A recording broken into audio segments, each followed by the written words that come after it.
वही चालू हुई है। न मिले मिले भव संकट, दुर्घट है फट, तीर्थ जन्म अनेक अटु, कलिमे न विराग न ज्ञान कछु, सब लागत फोटक झूठ नटो। नट भोजन पेट पेटक कोटि का चेटक, कौतुक ठाट ठटो। अब तुलसी जो सदा सुख चाहिए, तुलसी जो सदा सुख चाहिए तो रसना निशिवासर राम रटो। न मिटे भव संकट। भव संकट क्या है? आवर गमन, जन्म मरण है। संसार में सबसे बड़ा कष्ट कौन है? जन्म लेना और मरना। कहीं मिटने वाला नहीं किसी का। न मिटे भव संकट। ये दुर्घट रास्ता, दुर्घट है पथ, है ना, आधा है ना। जीवन जन्म अनेक अटो, अनंत जन्मों से जब से संसार चला है तब से आज तक हमने कतनी योनियों में जन्म लिया है और आज भी हम मुक्त नहीं हुए। हम मानव खुदे बने हैं लेकिन जन्म लिया है। अब जन्म लेने के बाद जन्मत मर दुसह दुख हुई। जन्म का पीड़ा तो हमने सही है, अब मृत्यु की पीड़ा भी सही है। जीवन जन्म अनेक अटू, कलिमे न विराग न ज्ञान कछु, सब लागत फोटक झूठ नटो। कलयुग में कोई कहे कि हम वैराग्य धारण कर लें, सन्यासी बन जाए। कलयुग में वैराग्य नाम की चीज नहीं। वैराग्य उसको कहते हैं कि सोना मिट्टी को एक भाव से जो देखी, है ना, ऐसा। कलिमे न विराग न ज्ञान कछु, और कलयुग में ज्ञान नाम की तो कोई चीजें ही नहीं। अब कोई वैरागी ज्ञानी बनता है तो लगता है सब लागत फोटक झूठ नटो है। जैसे नट नाटी कार्य करता है, नट दिखाता है तो क्या वो तंग है ना, वास्तविक क्या होता है? नट जैसे खेल दिखाता है उसे खेल खेल। नट जो जन पेटक पेटक को चेटक को। संसार में जैसे नट अपने पेटक पेटक पेटक मन नहीं। जब से हम जन्म लिए हैं तब से इसको भरते रहे, है ना। अब भरते भरते जीवन भर भरेंगे लेकिन तो खाली रहेगा, फिर से भरना पड़ेगा। तो कोई भी पेटी को आप हमेशा भरते चले जाएंगे, है ना, तो एक दिन तो भर जाएगी ना। लेकिन एक पेट भरने वाला नहीं है। तो न इसलिए इसको कुपेटक कहा गया। नट जन जन पेटक कुपेटक, कोटि का चेटक कौतुक ठट। इस कुपेटक पेट को भरने के लिए कोटि का चेटक करता है ना। चंदन लगाओ, भला ना करो, ठिकाना करो, ये करो, रक्षा वालों है। और अब जो कौतुक करता है ना लोगों प्रभु।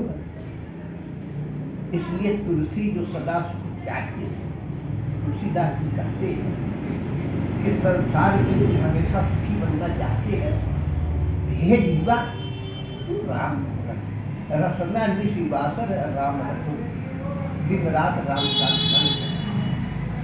भगवान की 10 भक्तियों में 9 भक्तियों में श्रवणम कीर्तनम विष्णु स्मरणम पाद सेवनम। श्रवण पहली भक्ति, कीर्तन दूसरी भक्ति विष्णु की, स्मरणम तीसरी भक्ति। तो तीसरी भक्ति में आपकी पड़ेगी। विष्णु सहस्त्र नाम में प्रथम श्लोक क्या है? यस्य स्मरण मात्रे है ना, यस्य स्मरण मात्रेण जन्म संसार बंधनात् विमुच्यते नमस्तस्मै विष्णुवे प्राण विष्णु।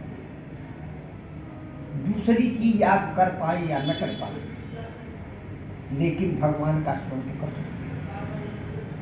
तो हम भगवान का स्मरण न कर संसारी विष्णु का स्मरण करें। स्मरण पाद सेवन, पाद सेवन तो कोई करता है। लोग छूट जाते हैं, जितने सुख सुविधा पूर्वक जाते हैं, अपनी सारी व्यवस्था करके जाते हैं, लौटते तक की व्यवस्था कर लेते हैं। लेकिन तीर्थों में जाकर तो करते क्या है? केवल आंखों से देखने की इच्छा रहती कि हम देख ले तीर्थ में कहीं गए। लोग जान ले कि तीर्थ चारों धाम कराए, लेकिन तीर्थ में जाने के बाद उनका मन करता है अच्छा किसी बर्तन को आप साफ करो, अब साफ करने के बाद अच्छा साफ कर दिया तो उसमें उसका मैल छूट जाएगा, तब पता चल जाएगी जब मैल छूटता है। लेकिन हम तीर्थ गए, गंगा स्नान किए, लेकिन जैसे वहां से आए वैसे हैं तो मतलब है? और तो भगवान संसार में स्वामी 3 प्रकार के होते हैं। राम सुस्वामी सेवक मोसो। स्वामी कौन है? राम सुस्वामी। अब सारा संसार सेवक सेवा नहीं कर पाता, लेकिन राम जी सुस्वामी क्यों है? राम जी सुस्वामी क्यों कहा गया है? क्योंकि राम जी बहुत सेवक के सेवा करने के भाव से ही प्रसन्न हो जाते हैं। एक कहता है कि हमारा सेवक है, जैसे पत्रम पुष्पम फलम तोयम यो मे भक्त्या प्रेक्षति तदहम भक्ति पुहितम अस्नामि प्रयतात्मना। जो भक्त जो सेवक मुझको एक पत्ता अर्पित करते है ना, एक पत्ता से कोई संतुष्ट होने वाला है? लेकिन किसका पत्ता? जो पत्ता आपको मिले वही अर्पित कर, एक फूल अर्पित कर, हाँ एक फल अर्पित कर दो, और जल अर्पित कर दो शुद्ध। ऐसा प्रसन्न होने वाला कोई स्वामी कोई है? तदहम भक्ति पुहितम। तो जैसे केला अर्पित कर दिया, आपको हम केला देते, केला का गुआर खाओगे, छिलका तो फेंक दोगे, लेकिन भगवान को आपने केला अर्पित किया तो उसका छिलका भी खाया। इसलिए भगवान सुस्वामी है, राम स्वामी है। लेकिन आजकल के स्वामी है सुस्वामी मौनान्मुखा प्रवचन पटु बाचलो जलपकोबा। आज के स्वामियों का वर्णन किया गया है कैसे? कोई भी सेवक सेवा करता है, अपने कार्य में दक्ष है, काम अधिक बात कम सिद्धांत बना लिया है। हम काम करने आए हैं, हाथ पैर से काम करेंगे, बात कम करेंगे, तो काम तो अच्छा कर रहा है, लेकिन बात कम कर रहा है, बात कम करता है, बोलता कम है, तो स्वामी की निगाह में वो अच्छा सेवक नहीं है, क्योंकि बात करना जानता है। मौनान्मुखा, जो बात नहीं करता काम करता है, तो सोचता है स्वामी कि जब इसको बात करना नहीं आता है तो काम क्या करता है? काम नहीं करता। तो मौनान्मुखा प्रवचन पटु बात यदि काम भी करता है अब बात भी करता है, तो स्वामी सोचेगा कि काम क्या करता है? ये तो दिन भर बातें करते रहता है, तो उसकी निगाह में खराब होता है। माने बात न करे तो भी खराब, तो बात करना नहीं जानता, वो काम क्या करता है? अब जो दिन भर बातें करता रहता है, हमेशा बोलता हो, तो काम क्या करता है? मौनान्मुखा प्रवचन पटु बाचलो जलपकोबा शांत्याधि, जो अपने स्वामी के डांट को हंस करके सहा लेता है, मुस्कुरा देता है? तो उसको क्या समझा जाता है? भीरू। स्वामी कहा देता है क्या खीस काटते हो? और खीस नहीं काट रही हो, सेवक खीस नहीं काट रहा, स्वामी की डांट को मुस्कुराकर सह रहा है। जबकि स्वामी का कर्तव्य होता है कि मुस्कुराकर सह रहा है, तो खीस काटना क्या हो गया? मुस्कुराकर सह रहा है क्योंकि सुंदर सेवक होशियार है। तो क्षांत्या भी यदि सहनशील है तो उसको डरपोक माना जाता है। यदि न सहते प्रायसो ना भी जाता है। यदि सहनशील नहीं है तो डांट बोली, उसकी भाव भंगिमा गड़बड़ हो गई है। तो सोचते हैं कि ना समझ अधिकारियों की बीच में रहकर कोई डांट दृष्टा पार से पसंद क्या चला। जो स्वामी के समीप जो सेवक हमेशा रहता है, 6 घंटा 8 घंटा के बाद वो अपने स्वामी को पसंद करने के लिए और समय देता है। लेकिन आजकल हमारे विभाग में 6 घंटा 8 घंटा काम करने के बाद सुबह चले गए अधिकारी के पास। हर बहुत लोग ऐसे जब में सुनते हैं कि साहब कोई काम तो नहीं है, भाई साहब मेम साहब आटा तो नहीं पिसाना है, सब्जी तो नहीं लाना है ना, लड़कों को छोड़ना तो नहीं है, ले जाना तो नहीं, इसका तो पेड़ नहीं। लेकिन 6 घंटा 8 घंटे के बाद तो उसका सेवा निर्धारित है। उसके बाद उसके भी बाल बच्चे हैं, वो भी सब्जी ले जाएगा, वो भी खाएगा। लेकिन अपनी तरफ ध्यान न देकर स्वामी के हितों की, स्वामी की सब्जी लाना है, स्वामी के बच्चों को पहुँचाना है, स्वामी को फलाना करना है, ठिकाना करना है, ऐसा करता है। तो लोगों की दृष्टि में वो आज की भाषा में उसको जन्नत कहा जाता है। शांत्या हीरो जिसका पार से पसंद क्या करना, ढीठ कहा जाता है, मुंह लगा कहा जाता है, सिर चढ़ा कहा जाता है कि सिर चढ़ा। जिसका पार से पसंद क्या सदा, दूरता क्या प्रगल्भा। और 6 घंटा 8 घंटा जो निर्धारित सेवा है उसको करने के बाद वो अपने नित्य क्रिया को, भगवान का स्मरण करना है, भगवान का वंदन करना है, माता पिता है, माता पिता की सेवा करना भी उनका कर्तव्य है, बाल बच्चों की देख रेख करना भी उनका कर्तव्य है।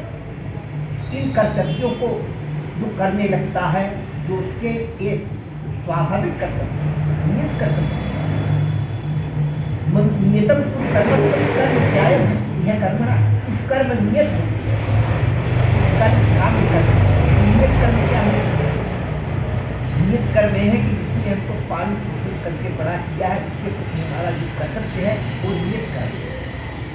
माता पिता की सेवा करना, नाते रिश्तेदार जो हमसे संबंधित उनकी सेवा करना, उनके द्वारा जो भगवान है उनके अतिरिक्त वो नियत करना। जैसे हमको कैसे नियत कर्म करना है, जैसे हमारा नियत कर्म है, हमको सोच जाते हैं ना, ये नियत कर्म है ना, दातुर करते भोजन करते नियत कर्म करते हैं, उसी प्रकार कुछ नियत कर्म नियतम कुल कर्म है। तो वो ये करता है, इसलिए अधिकारी को समय नहीं दे पाता है। तो आज की भाषा में उसे प्रगल्भ माना जाता है। महाराज कृष्ण अपने नीति शतक में लिखा कि सेवा धर्मो परम गहनो योगी नाम या गम्य। सेवक का धर्म परम गहन, योगी लोग भी सेवक के धर्म को पूर्ण रूप से नहीं कर पाएंगे, स्वामी को संतुष्ट नहीं करेंगे। क्यों? बोलता नहीं है तो खराब,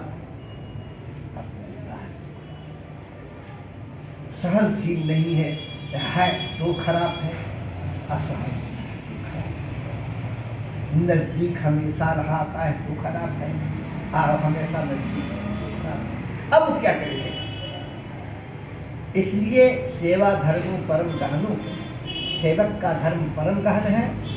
इसको एक पूर्वी युद्ध में युद्धस्थल में जीवन प्राण देकर दे सकता है, डर करके, लेकिन उसको ये सेवक बना दिया जाए और सेवा के धर्म को करो तो सफल। एक योगी भगवान को प्राप्त कर सकता है योग के द्वारा, लेकिन उसको आज के समय में सेवक बना दिया जाए कि अपने स्वामी को संतुष्ट कर। योगी भक्त भगवान को संतुष्ट कर सकता है, लेकिन आज के सेवकों को, आज के स्वामियों को सेवक संतुष्ट नहीं कर सकता। किसी प्रकार से सेवक संतुष्ट होगा ही, स्वामी संतुष्ट होगा ही। इससे महाराज भट्टी ने लिखा है कि सेवा धर्मो परम गहनो, सेवक का धर्म परम गहन है। योगिनाम अपि गम्य, बड़े बड़े योगियों के लिए अगम्य है। अगम्य माने सेवक सेवा धर्म को लेकर के अपना पार पाना चाहे, स्वामी को संतुर अगम्य है, हो ही नहीं सकता। बाकी सब गम्य है, किया जा सकता है, लेकिन सेवक का धर्म अगम्य है। इसलिए भरत जी कहते कि सिर भर जाग उचित यश मोरा, सबसे सेवक धर्म कठोरा। हमारे सरकार, हमारे राम जी पैर से चले ही जंगल गए ना, है ना? अब हम उनसे मिलने के लिए, उनको प्राप्त करने के लिए पैर से जाए, मेरा धर्म नहीं। हमको अब सिर के बल चलना चाहिए, है ना? जब स्वामी पैर से गया है तो हमको पैर से जाएंगे तो ये सेवक का धर्म नहीं, हमको सिर के बल चलना चाहिए। भरत जी कह रहे हैं तो मैं सेवक के धर्म है, सबसे सेवक धर्म कठोरा, सेवक का धर्म परम कठोर है ना? इसलिए कोई भी स्वामी कोई भी सेवक स्वामी को संतुष्ट, लेकिन भगवान का धर्म, भगवान कहते हैं अन्य अनन्यास्तियन्तु मां ये जनाः परिपासते तेषां नित्याभियुक्तानां योगं क्षेमं वहम्। अनन्यास्तियन्तु मां, माने स्मरति, चिंता नहीं करना, जो कुछ नहीं करता, मेरा स्मरण करता, न फूल चढ़ाता है, न नहलाता है, न फूल लगाता है, न हमारे तीर्थों में दर्शन करने जाता है, कुछ नहीं करता, केवल मेरा स्मरण करता रहता है। तेषां नित्याभियुक्तानां, ऐसे नित्य स्मरण करने वाले भक्त की मैं योग और क्षेम का मैं खुद बहान यहाँ माने पीछे पीछे लेकर चलता। इसलिए जिस अवस्था में कोई पद है कि जिस देश में या परिवेश में रहो, सीताराम सीताराम सीताराम कहो, या राधा रमण राधा रमण राधा रमण कहो, 24 घंटा तो नहीं कर सकते।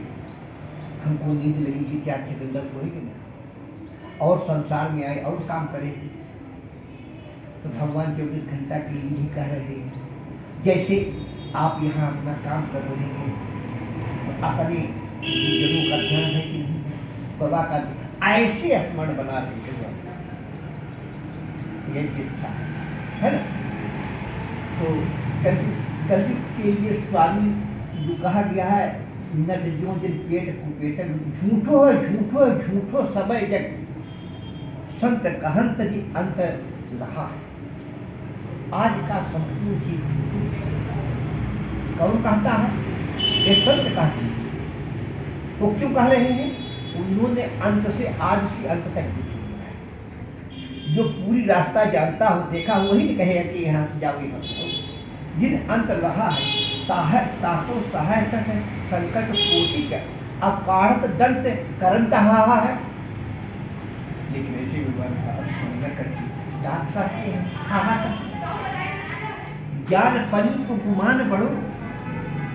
अच्छा, संसार में कोई व्यक्ति ऐसा आपको मिलेगा ना क्या, को जो अपने को मूर्ख समझता हो?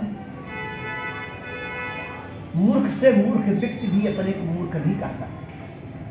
यदि कोई अपने को मूर्ख कह रहा कि हम भाई हमको समझ नहीं आता, हम नहीं जानते हैं, वो झूठा कह रहा है।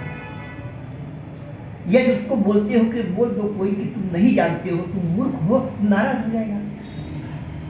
संसार में कोई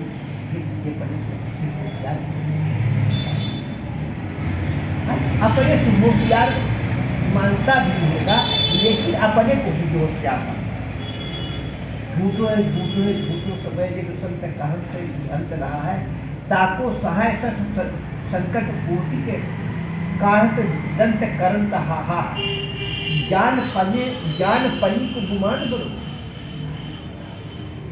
जान पनी मानी रहती, जो पढ़ दिया, थोड़ा रामायण पढ़ दिया, थोड़ा गीता पढ़ दिया, थोड़ा पढ़ दिया, हम 10-25 श्लोक का या याद ही कर लिया है ना, 10-50 वेद मंत्र जान लिया, कर्मकांड कराने लगा, रामचरित मानस की 50-100 चौपाई करने लगा, थोड़ा भगवान का भजन पूजन करने लगा, है ना, थोड़ा बोलने चालने आने लगा, तो क्या हो गया है? वो ज्ञानी हो गया है। ज्ञान पनी को गुमान बढ़ो तो गुमान में हो गया है, लेकिन तुलसी के विचार गंवार महा, लेकिन तुलसीदास जी कहते सबसे गंवार नहीं। अरे जिसने नहीं पढ़ा है, जिसने नहीं लिखा है, तो गुमान तो नहीं है कि हमको हमने अली ऐसे जाना है ना। तो ज्ञान पनी को गुमान बढ़ो, तुलसी के विचार गुमान है, गंवार महा है। अज्ञान की जीवन जान न पायो तो ज्ञान कहाँ। जिसने ज्ञान की जीवन माने भगवान का नाम नहीं जाना है, तो ज्ञान की जीवन जान न पाए तो ज्ञान कहाँ पर, जानू कहाँ है, तो वो बताओ कि तुम क्या जाना। भगवान को जान, भगवान का है ना। और यही जीवन का सार है, सब चीज कर। अच्छा, एक व्यक्ति भोजन कर रहा है, साथ ही उसका एक जानकार व्यक्ति भोजन कर रहा है, एक कुछ नहीं जानता है भोजन कर रहा है। अब उसके पास चावल दाल रोटी सब्जी आ गई है, अब वो ज्ञानी है तो वो जानना चाहता है कि ये कहाँ से लाया है, ज्ञान प्राप्त करना चाहता है। हम गेहूं की रोटी तब खाएंगे, पहले बताओ कि कहाँ से लाएंगे, फलाने दुकान से लाया है, तो जाकर पता लगाओ कि दुकान वाला कहाँ से लाया है, तो बता दे कि तुम क्या। तो फिर किसने बोया था, किस खेत में बोया गया था, है ना, कितने बार सींचा गया है, फिर काटा कितने मजदूरों ने, ये सब जानना अच्छा है क्या। एक कोई एक जानना चाहता है, खाता नहीं है ना। अब कोई कहता है हमसे क्या आया, चावल दाल रोटी सब्जी आया, कुछ जानने की कोशिश नहीं किया, अब खाना खाया तो पेट उसका भरेगा ना, लेकिन ज्ञानी का पेट भरे क्या, ज्ञान क्यों जानना। इसलिए कहा कि ज्ञान पनी को गुमान बढ़ो, तुलसी के विचार गंवार महा है। अज्ञान की जीवन जान न पायो तो ज्ञान कहा जान। दो संत है, एक प्रकृति में, वहाँ अनेक प्रकार के खाते, तो संत वहाँ का जो मालिक था, वो संतों को कहा कि जिसको जो खाना है हर एक संत खाने का नाम आया तो अनेक अनेक प्रकार के फल जो वो खाने लगा। एक संत देखा कि फल तो बड़े अच्छे हैं, तो जाकर कोई मालिक के पास जाता है कि बताओ तुम उनको दिखाओ कि कितने प्रकार के फल लगे हैं, है ना, ये कौन कौन से फल हैं, कब पकते हैं, कब फलते हैं, है ना, इनका स्वाद कैसा है। एक और दिखने लगा, जानने लगा, अब एक खाने लगा, इतने जानने लगा तो खाया नहीं, ले अब वो खा चल गई तो अपने अहंकार में बोलता है कि देखिए इस परिस्थिति नहीं गई, तुम भी गए थे, लेकिन तुमको ये पता नहीं कि हाँ कौन कौन इन्हें क्या है, में जो फल लगते हैं इनका क्या स्वाद है, जाने तुम्हारा जाना बेकार है, मैंने सब जाना। अनेक प्रकार के कुछ है, केला है, नारंगी है, सेब है, आम है, अमरूद है, फल, तुम कुछ नहीं जाने, हमने सब जाना। तो दूसरा कहता है कि हमने जाना नहीं, लेकिन फलों का स्वाद है, अब तुम स्वाद नहीं जाने। इसलिए गोस्वामी जी कहते ज्ञान पनी को गुमान बढ़ो, तुलसी के विचार गंवार महा है। अज्ञान की जीवन जान न पायो तो ज्ञान कहावत जानो कहाँ है। यदि आपने स्वाद नहीं लिया भगवान के नाम तो आपने क्या